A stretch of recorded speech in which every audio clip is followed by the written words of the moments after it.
Hello, guys. It is almost 2 in the morning, June 11th, 2015, and if nobody minds, I'm going to review the Marvel releases that I picked up yesterday on Wednesday, the 10th of June, 2015. Of course, I picked up more than the Marvel comics.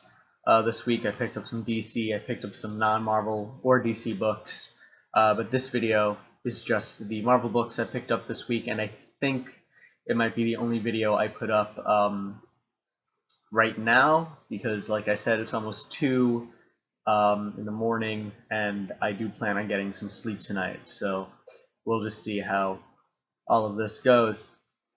Jumping in to Silver Surfer, issue number 12, Silver Surfer number 12. Sorry, very tired. Had a long day. Following where we left off with the Surfer leading the alien refugees of New Haven to a new paradise planet called New Haven, but not everything is as it seems. Norrin Rad has silvered down, and him and Don have been living on this planet for an unspecified amount of time and are planning to leave, but they both kind of get caught up in the planet's just beautifulness, just the planet's beauty. And as you can see, Mike Allred has really outdone himself with the art. Well, Mike and Laura Allred, the Allreds are working together on this book, have really outdone themselves with the art, and it really is a beautiful, beautiful book, as it always is. But of course, maybe not everything is as it seems in Paradise,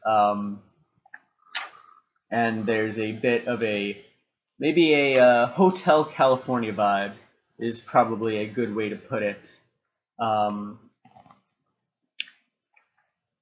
So yeah, there is a tiny conflict in this book, and also, aside from just plot conflict and stuff, there is the growing romantic subplot between Norrin and Don that kind of comes to a I guess turning point is a good way to put it without spoiling too much. Comes to a turning point by the end of this issue. This is more of a calmer issue than a lot of the others, especially a lot calmer than the last one, which had all the turn it around to read it properly sort of things going on. But despite its being more calm, I still really enjoyed it. Still a very good book. The romantic subplot between Norrin and Don, it's being brought more and more to the forefront of the book, and it's just being done very well, where it doesn't feel forced. It doesn't feel like they're doing it just to have a romantic subplot. Over these past 12 issues, these characters really have gotten to know each other, really have gotten close, and it feels very deserved the way that the romantic subplot ends up following in this book. And it is, like I said before, it's just beautiful to look at, beautiful to read. Incredibly well done all over. I really have enjoyed Silver Surfer these past 12 issues, and if you haven't already, I would definitely recommend picking it up. Next up, we have Silk, issue number 5. This is continuing the story where we left off, so still haven't reached Secret Wars and Silkfoot yet, but we continue where we left off with Silk, Cindy Moon, trying, to find her family after being kidnapped and separated from them for, I think, over a decade, or at least a decade, some very, very long period of time, and she's doing some research, investigating at work at the Daily Bugle, where J. Jonah Jameson discovers what she's doing, and is very helpful, actually. JJ decides that he's going to help. He's going to get some of his cop buddies to help with this missing persons case, and so we get a nice little, more gentler characterization of Jonah. One thing I did want to point out that doesn't really have a lot to do with anything at all, really, but it's something about the art that struck me. We start with a flashback to Cindy's childhood when she's playing with some action figures, and this action figure right here is clearly a bug catcher from the Pokemon franchise. I have no idea what else this toy could be, except for a bug catcher from Pokemon, and that's just a very weird visual reference to have it in this book, I think. Of course, this book isn't all just Sydney out of Sydney at work. We have her sneak out of work and get into costume in order to once again fight the dragon guy, the petty criminal who keeps on stealing. We found out, I think, the previous issue because, or issue 3, I forget. There's an editor's note. I'm just too lazy to go back and check it. We found out is doing this to kind of support his family, to keep his daughter from coming to harm. Unfortunately, after his numerous failures and deciding to give up supervillainy, Black Cat has motivated him by kidnapping his daughter. So now Silk, the Dragon Man, and Spider-Man, as you can tell from the cover, team up to finally put an end to Black Cat's being a really huge jerk. So this big fight at the warehouse. Spider-Man, Silk, and the Dragon Guy all getting some action in. And again, I really like the art. It's very cartoony. Spider-Man, of course, having huge eyes. That's just something that jumps out. Is the it's just very cartoony. We're back to that sort of art style. We went away from it for, I think, just one last book. I really like this page in particular. But I'm glad we're back to the cartoony, more cartoony art style that we had before. This is also another panel where we have Silk fighting Black Cat. Is a very good one. I think my camera is not doing it the justice it deserves.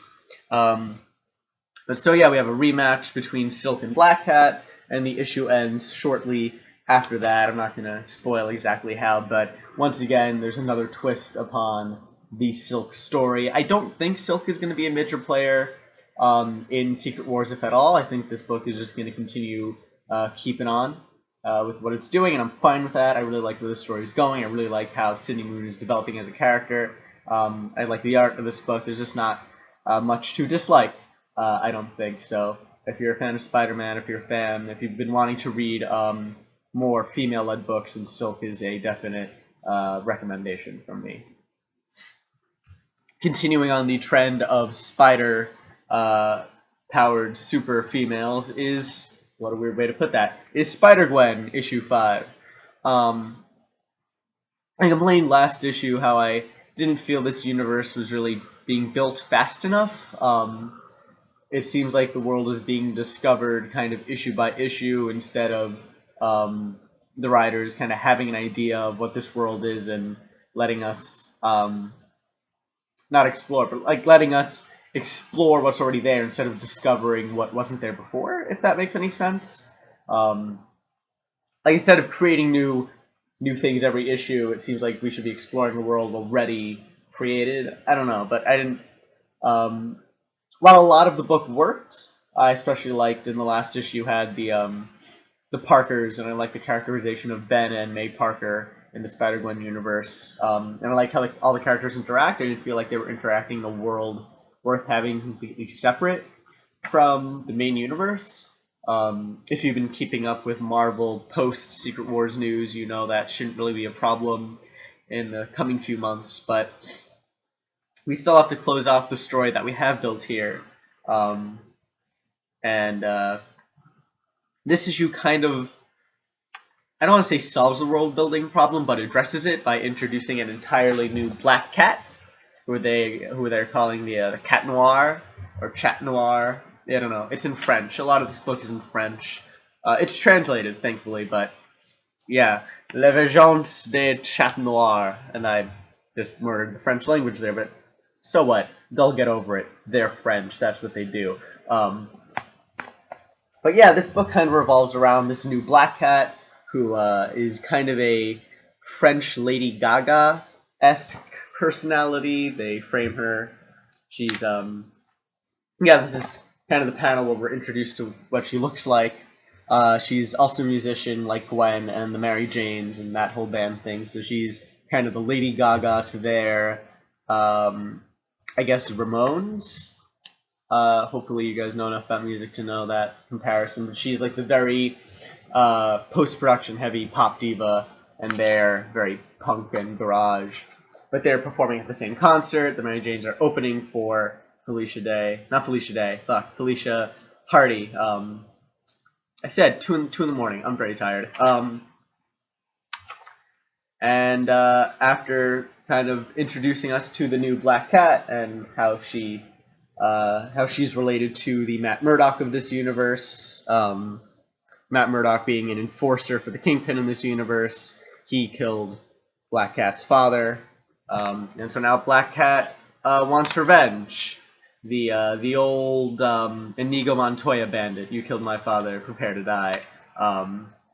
But instead of being a Spaniard, he is Felicia is French in this one.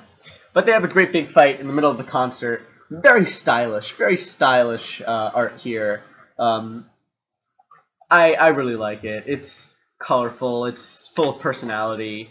Very dynamic motion going on here. I mean, not like actual motion, but comic book art implies motion, and very, very well done dynamics in this book, I think, and the colors just pop very well. I wish my camera showed it better. But yeah, just as a kind of a spectacle issue, this one did really well. Kind of gimmicky with the whole French translations going back and forth and all that. I mean, I guess it's not really like a gimmick, but it's different than we're used to from the Spider-Gwen book. So I think that works pretty well, if only as a one-shot book mechanic. I don't know. Yeah, not much happened. This is a very self-contained issue. It's pretty much, here's the Black Cat, she fights Matt Murdock, Spider-Gwen is involved because she's at the concert already. That's pretty much it. Hard to recommend this book, especially knowing that it is going to get a big shakeup very soon. After Secret Wars might be a good place, might be a better place rather to hop on than this issue. So we'll see how that goes. Not as easily recommended as the previous books so far. Next up, and finishing our Spider trifecta this week, is Secret Wars Spider-Verse, issue number 2, again, following Spider-Gwen. Last issue we left off with her discovering Peter Porker, the Spider-Ham, in Norman Osborn's lab. In this issue, we got the rescue attempt as the pair, Gwen and Porker, decide to, well, not decide, but they escape the hospital, not the hospital, they escape Norman Labs, Osborn Labs, I can't talk right now. They escape the Osborn facilities and end up meeting all the other Spider-Men we were introduced to last issue. So Braddock, the British Spider-Man UK, Peter, the Spider-Man India, and Ultimate Jessica Drew. And then this gang all basically meet up with Spider-Man Noir, who is the big introduction this issue, kind of steals the show. There's a slight kind of, they meet because they end up, the spiders we were already introduced to end up stopping some crime being perpetrated by Carnage and Hammerhead, but they are swiftly moved out of the picture when Noir introduces himself into the book. And then the kind of third act to this issue is Noir introducing himself to the group and the shifting of the group dynamics afterwards. So yeah, I don't know. I can't exactly say I like this book outright. It's getting very, I don't want to say messy, but it's getting very complicated. You're getting all of these characters in, not all of them, it seems, having equal enough screen time. Spider-Gwen, or Gwen Stacy, is shaping up to be the the real main lead of this book. She's the character with the narration boxes and all that. And it's being kind of her being reintroduced to all these new spiders after the initial Spider-Verse event, which he doesn't remember, and also adjusting to this new world, which she's in the first issue we discover that she's already dead in this world, so she's already doesn't belong, so to speak. There's still no overall plot to this book. We're not given an overall goal, an overall end game yet. We don't know why all the spiders are coming together, other than they kind of feel like it. We don't know what the big conflict is. We don't know who the big bad is yet.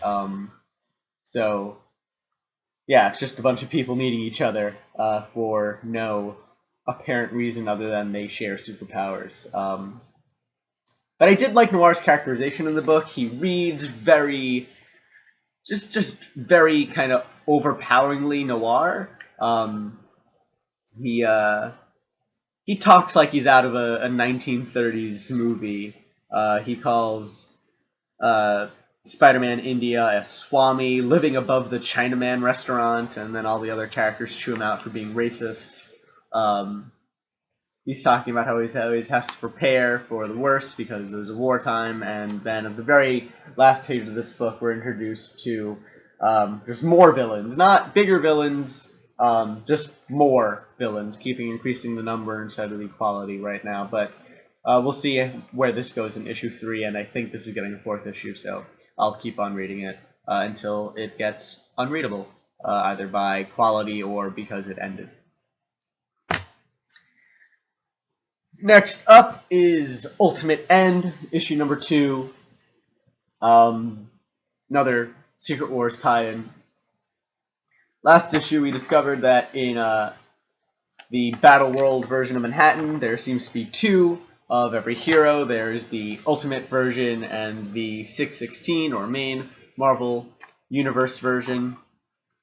This doesn't make entirely all of the sense, because there, it seems that other versions of the characters existing in other parts of Battle World, for example, in the main Secret Wars issues in the 3rd issue of Secret Wars, we were introduced to the 616 heroes as they kind of snuck aboard the Ark from the 616 world into Battle World and seemed to remember everything from the previous world and how they got there, while in this, the 616 heroes aren't really sure what's happening, so there seems to be a little disconnect there between the same characters, or at least what's implied to be the same characters. So yeah, it's pretty much an either-or, I guess, with these stories. Either you think the 616 characters in the Ultimate End are the real 616 characters, or the 616 characters in the main Secret Wars book are the real 616 characters. It's not so clearly defined. Maybe it's both. It's too early for me to make a decision yet. But after the events of the first Ultimate End issue, where you have all these characters coming together trying to solve the problem of why there's 2 of them in this world, the Thor Corps come and basically tell them to stop poking around with the dimensional rift. You're just going to make things worse. Doom says no. Doom is God. You better follow Doom, or else you will get zapped by Thor lightning and die, which is what happens to Hawkeye in this world. And then we follow, after the Thor event, we follow a bunch of these characters adjusting to their new lives. So we have the 2 Tony Starks kind of reconcile. 616 Tony Stark helps Ultimate Tony Stark kind of get over his alcoholism, makes him throw out the flask so they can get started working on poking around the dimensional rifts, because, you know, that's what Tony Starks do. They discover science or do sciencey things. Meanwhile, Peter Parker from the 616 universe is still getting used to the idea of Aunt May and Gwen Stacy from the Ultimate Universe being alive and well, and just being there for him in a different sort of respect. and just kind of adjusting to having a new Aunt May and having Gwen Stacy alive again. And then we have a Hulk fight on Riker's Island, which is pretty much the cover of this book. That happens in the last half, or last third, rather. We have Grey Hulk versus Green Hulk. Where's the picture? So we have Grey Hulk. We got Green Hulk, and they fight it out in the middle of Rikers Island, which is a jail around Manhattan. It's weird because Manhattan is both an island and not in Battle World. So anyway, the Hulks fight, and a lot of the heroes intervene at the end, and that's where we end this issue with the Hulks fighting and a bunch of heroes going to Rikers to put a stop to it, because Hulks fighting is never a good thing. Despite all the continuity questions I have with this book, I am really liking it.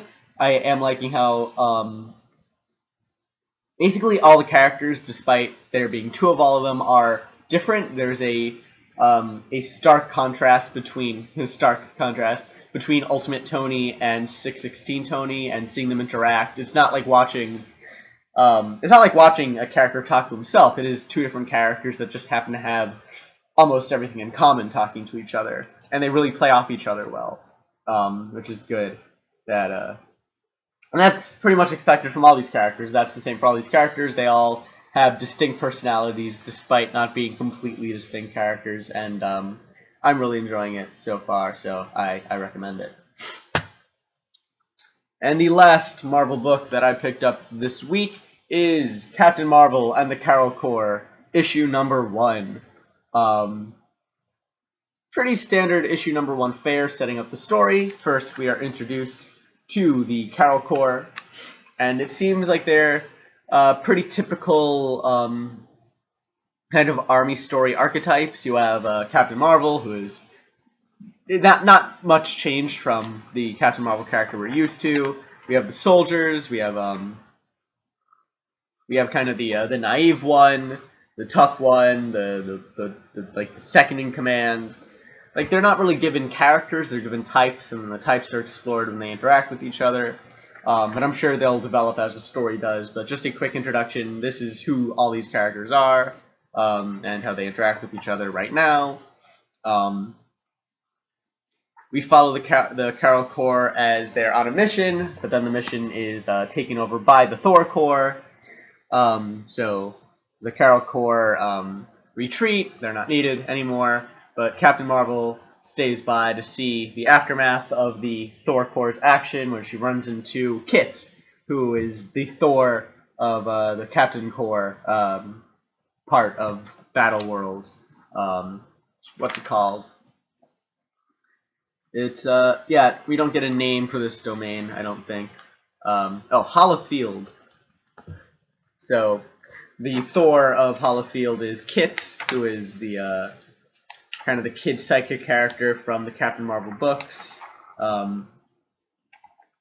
And they have a quick conversation about her becoming a Thor and what that means for their relationship.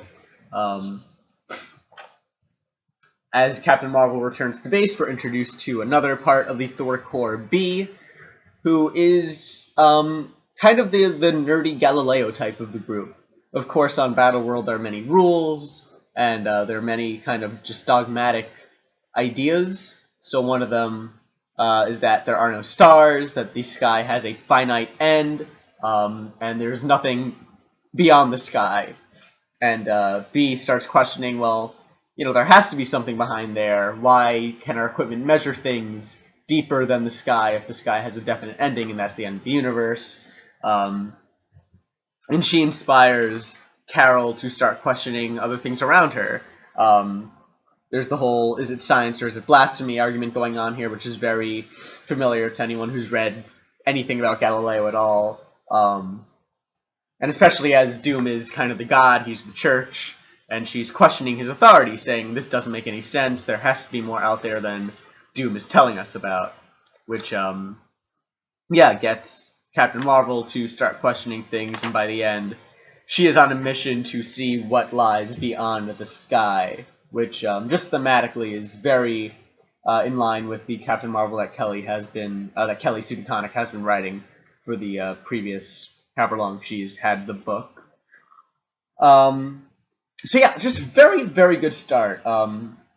Again, a lot of the characters as of now are kind of generic archetypes, but they're being set up to grow in a way as they discover things about their world that it isn't all entirely as they've been told. And of course, as their environment changes, they should change to adapt to it. And it's just it's a simple story. It's, we've been lied to and now we're going to find out the truth. Very simple, very kind of classic tale. But I want to see how it's done with these characters. So over the first issue, like I said, really great introduction, really solid. This is where the story is going to go, and these are the characters we're going to follow. And it all does seem very interesting. The whole thing. I really enjoyed this issue. I'm going to pick up the next one.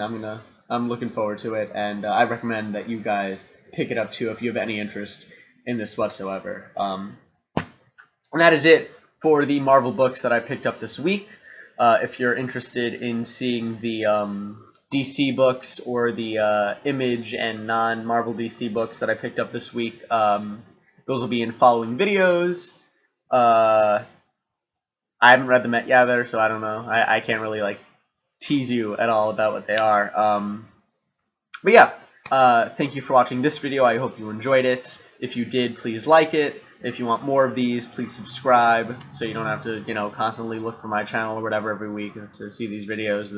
Subscribe, and they're just, how subscribing works. I don't have to explain it. Anyway, yeah, any comments, whatever, don't be ashamed. Just leave them down below. I'll try to get to them. And, yeah, once again, thank you for watching, and I'll see you next time.